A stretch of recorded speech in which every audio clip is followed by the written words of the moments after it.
தமிழா இது நமக்கான காலம்தான். உண்மை அறிய ஓரணியில் ஒன்றிணைவோம் வா. மக்கள் எழுச்சிக்கு கலங்கரை விளக்கம் நாங்க தான்.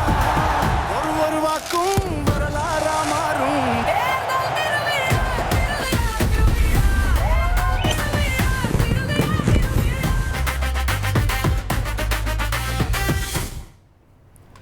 2021 விசிகாவிடம் அதிமுக பறிகொடுத்த காட்டுமன்னார்கோவில் தொகுதி நிலவரம் என்ன, அங்கிருக்கும் மக்களுடைய எதிர்பார்ப்புகள் என்னவென்று விரிவாக பார்க்கலாம்.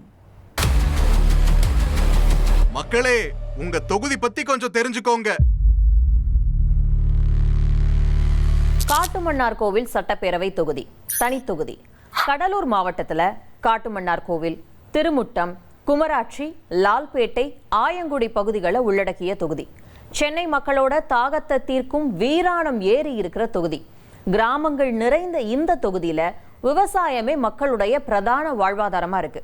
பிப்ரவரி 23 தேர்தல் ஆணையம் வெளியிட்ட வாக்காளர் இறுதி பட்டியல்ல இந்த தொகுதியில 1,11,691 ஆண் வாக்காளர்கள், 1,12,864 பெண் வாக்காளர்கள், 10 மூன்றாம் பாலின வாக்காளர்கள் அப்படின்னு மொத்தமா 2,24,565 வாக்காளர்கள் இருக்கிறதா தெரிவிக்கப்பட்டிருக்கு.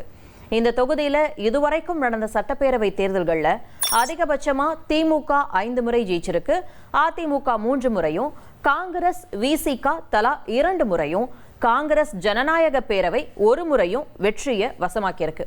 இந்த தொகுதியில 1989 சுயேட்சை ஜெயிச்சிருக்காரு. இந்த தொகுதியில 2021 தேர்தலில் சிட்டிங் எம்எல்ஏவா இருந்த முருகுமாறனை அதிமுக மீண்டும் களமிறக்குச்சு. அவருக்கு எதிராக திமுக கூட்டணியில களமிறங்கிய விடுதலை சிறுத்தைகள் கட்சி வேட்பாளர் சிந்தனை செல்வன் 86,056 வாக்குகளை வாங்கி வெற்றியை வசமாக்கினாரு. 75,491 வாக்குகளை வாங்கின முருகுமாறன் 10,565 வாக்குகள் வித்தியாசத்துல தோல்வியை தழுவினாரு. 2011, 2016 அதிமுக ஜெயிச்ச தொகுதியை விசிக வசமாக்குச்சு. இப்போ தேர்தல் நெருங்க காட்டுமன்னார்கோவில் தொகுதி மக்களோட எதிர்பார்ப்புகள் என்னவா இருக்கு அப்படிங்கிறத கேட்டு தெரிஞ்சுக்கலாம்.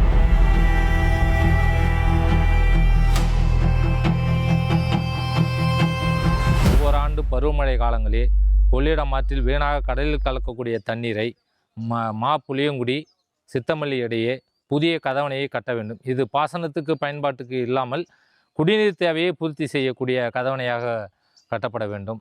காட்டுமன்னார்கோடியில் மெயின் பஸ் வசதி எங்களுக்கு வேணும். இப்போ உதாரணத்துக்கு எடுத்துக்கிட்டால் காட்டுமன்னார்கோடி தாலுக்காவில் உள்ளார இருக்கிற கிராமங்களில் மேக்சிமம் பஸ்ஸே கிடையாது. இப்போ எங்கள் ஊர் காலாட்டாம்புலி இருங்க, காலாட்டாம்புலிக்கு பஸ்ஸு கிடையாது. அப்போ நாங்கள் போனால் முட்டம் தான் போய் பஸ் ஏறணும். முட்டம் போகணுன்னா டைம் பிரகாரம், மணி பிரகாரம் பஸ்ஸு. காட்டுமன்னார்கோடி பசங்க ஸ்கூலுக்கு போகும்போது திருமலசானம் பைபாசல் ரோட்டில் ஒரு மேம்பாலம் அமைத்து தரணும். ஏன்னா அதில் ஏகப்பட்ட பேர் கிட்டத்தட்ட 20 கிராமம் 25 கிராமம் கீழ்ப்பகுதியில் இருக்கிறது. அந்த கிராமத்திற்கு போகும்போது சில ஆக்சிடென்ட் எல்லாம் ஆகிட்டு இருக்குது. அதுக்கு ஒரு மேம்பாலம் அமைத்து தரணும். இப்போ அரசு மருத்துவமனை சரியான ஒரு இதில் இல்லை. ஏன்னா இப்போ ஏதாவது ஒரு எமர்ஜென்சின்னு ஒன்று போனாலே உடனே எமர்ஜென்சின்னு ஒரு ஃபஸ்ட் எய்டு மட்டும் பண்ணிவிட்டு உடனே சிதம்பரமோ இல்லை எங்கேயாவது ரொம்ப லாங்காக பாண்டிச்சேரி மாதிரி அனுப்பிச்சி விட்றாங்க.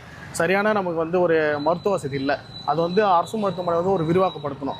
காட்டுமன்னார்கோவில் நகரத்தில் மட்டும் இல்லாமல் சுற்றி பார்த்தீங்கன்னாக்கா பாளையங்கோட்டை, திருமுட்டம், காட்டுமன்னார்கோவில், குமராட்சி இந்த நகரப்பகுதியில் பார்த்தீங்கன்னாக்கா ஒரு நாளைக்கு சராசரியாக தேவைகளுக்காகவும் மளிகை பொருள் மற்ற தேவைகளுக்காகவும் ஒரு 10,000த்துக்கு மேற்பட்ட பெண்கள் வந்துட்டு போயிட்டுருக்கிறாங்க. ஆனால் பேருந்து நிலை ஒன்றை தவிர வேறு எங்கேயும் பெண்களுக்கான கழிவறை வசதி அறவே இல்லை. நமக்கான காலம்தான்.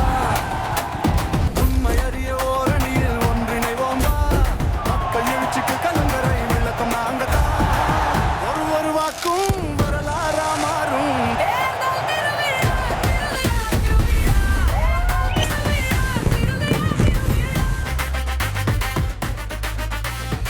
ஒரு கோடியே 27 லட்சம் மனங்களை வென்ற தந்தி டிவி யூடியூப் சேனல். தவிர்க்க முடியாத தம்ப்நெயில்ஸ், கலக்கலான கான்டென்ட்ஸ். நீங்களும் இந்த குடும்பத்தில் இணைய இப்பவே சப்ஸ்கிரைப் பண்ணுங்க. அசுரபலம் கொண்ட எங்கள் டிஜிட்டல் கரங்களில் உங்கள் விளம்பரங்களை சேர்க்க வாட்ஸ்அப் பண்ணுங்க. 8939888838. Email advtthanditv@dttv.in.